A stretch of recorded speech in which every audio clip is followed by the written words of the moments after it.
For my DSM-5 speech, I chose to do social anxiety disorder. This disorder affects more than 12% of all Americans each year. I didn't realize it was so common, so I thought this would be a good way to educate myself and others about this disorder. Social anxiety disorder, also known as social phobia or SAD, is a fear of one or more type of social or performance situation. It revolves around the fear that an individual will act in an embarrassing or humiliating way. This is common with meeting new people, public speaking, or attending events like parties. It was formally introduced in the 1960s and has affected millions since, and it continues to be a research topic today. And then from here, I've further discussed social anxiety disorder by taking a closer look at aspects such as history, symptoms, treatment, and a case study of social anxiety disorder. So first we have history. It was first recorded by Hippocrates around 400 BC. We have this quote: "He dare not concern company for fear he should be misused, disgraced, or be sick. He thinks every man observes him." So this was a very good quote to use because it is an accurate observation of individuals' social anxiety disorder, as they feel that every single thing they do could be embarrassing or humiliating in some sort of way. It's formerly known as anthropophobia, which it means the fear of humans. It wasn't until 1960s that British scientist Isaac Marks was the first to classify social anxiety disorder different than other phobia disorders. Other scientists and psychologists agreed, and it was added to the DSM-3. Next, we look at prevalence. Females are 2% more likely to develop this disorder than males. This disorder is extremely prevalent in young people. As you can see here, the age range of 18 through 29 has the highest prevalence, which being 9.1%. And the majority of the cases are of moderate severity, which accounts for 38.8% of them. Next, we move on to diagnosis. It revolves around the fear of social situations that involve other people. As with all disorders, symptoms must interfere with daily life, and this disorder can only be diagnosed by a doctor. So when meeting with a doctor, you can first expect a physical exam, a discussion of your symptoms, and then lastly, a review of situations that test your anxiety. As we move on to symptoms, they present themselves both physically and cognitively and can result in a modification of behaviors. So some common physical symptoms are profuse sweating, increased heart rate, and muscle tension. Cognitively, we often see fear, anxiety, and low self-esteem. And some common modifications of behavior are avoidance, difficulty maintaining or starting relationships, and fear-based decisions. It's a selective disorder, which means that a certain situation that provides stress for one person may not provide stress for another person. So it really just depends on the individual and how they respond to each situation. Next, we look at causes and risk factors. The development of this disorder arises from complex situations and interactions between or by the individual.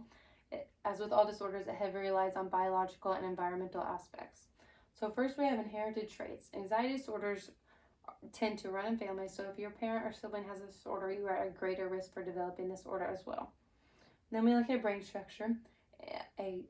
An overactive amygdala can result in a heightened fear response, which could result in anxiety. So if we look at the brain on the left, a person without social anxiety disorder, and the brain on the right is a person who does have SAD. So whenever met with a stressful situation, the overactive response on the brain on the right can produce more stress for an individual. And then next we have environment. Social anxiety disorder can be a learned behavior. So just by watching someone and growing up with someone who has this disorder, you can develop this disorder by just practicing their symptoms and how they act as well. Then lastly, it can just result from a negative life event or experience, so that can make it very difficult to prevent for individuals. We'll take a look at comorbidity next. 66% of individuals with social anxiety disorder have at least one or more other mental health disorder. So for example, people with depression are 2.5 times more likely to develop SAD than the general public. Some common disorders it's comorbid with is depression, generalized anxiety disorder, and eating disorders. And then lastly is also normally coupled with substance abuse.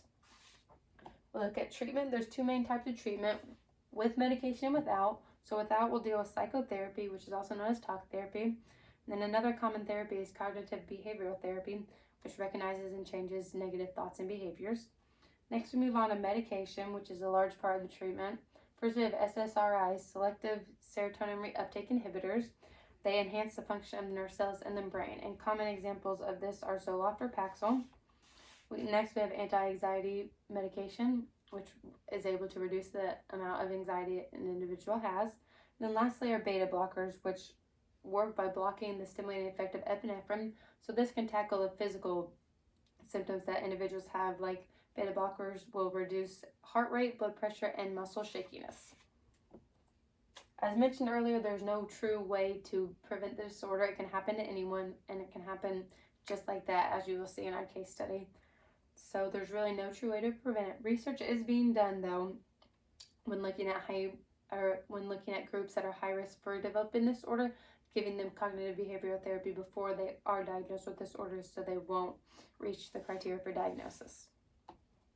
And then we have a case study. Meet George, a 23-year-old student in Greece who is studying at a university.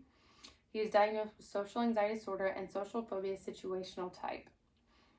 His symptoms actually were reported came out of nowhere. He had no history of mental health disorders or anxiety, depression, anything like that, but his symptoms arose around finals week. So I think that shows how this disorder can really affect everyone and anyone, because finals week is something that we all experience, and it can be very stressful for some people.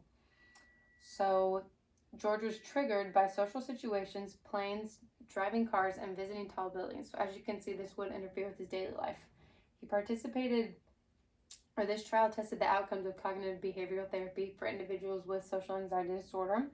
It involved 20 therapy sessions throughout a 5-month period. And then during this 5-month period, George used a social phobia and anxiety inventory, which was a self-report that monitored self-progress.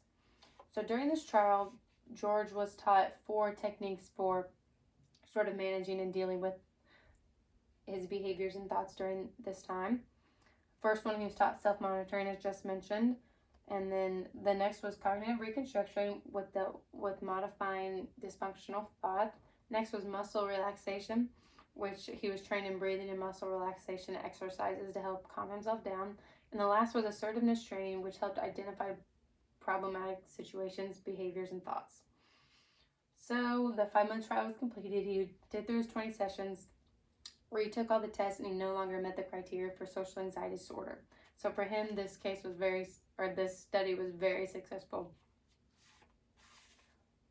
All right, in conclusion, social anxiety disorder is a fear of a certain social situation. It was first introduced in the 1960s and is still relevant today. The symptoms present themselves physically, cognitively, and can modify behaviors. It affects thousands every year, but as seen with George, treatment can be very successful. This disorder can greatly alter an individual's life, but with the continued and constant research that is being provided, there's a very strong and bright future for individuals with this disorder. Thank you.